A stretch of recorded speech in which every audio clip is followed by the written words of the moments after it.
Some borders are just lines on a map. Others are walls of steel, soldiers, and barbed wire.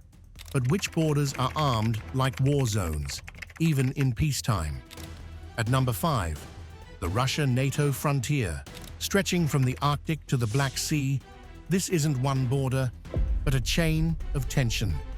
Since 2022, NATO's eastern flank has tripled in troop strength, while Russia deployed new nuclear systems in Kaliningrad. From Finland's icy border to Poland's military bases, this is the most fortified stretch of Europe since the Cold War. At number 4, the Taiwan Strait. Just 180 kilometers wide, this narrow waterway separates Taiwan from mainland China. And it's one of the tensest places on Earth. Chinese warships patrol daily. Taiwanese F-16 scrambles weekly. Satellites count missiles, and US carriers lurk nearby. It's not just a border, it's a warning. At number 3, the Gaza-Israel border. 60 kilometers of fence, packed with sensors, drones, and towers. 2 million people live inside Gaza, an area barely a tenth the size of Los Angeles.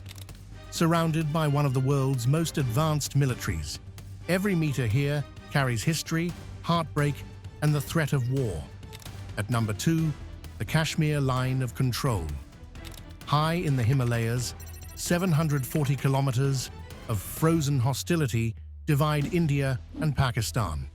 500,000 troops face off across glaciers and minefields where oxygen is thin and tempers are high.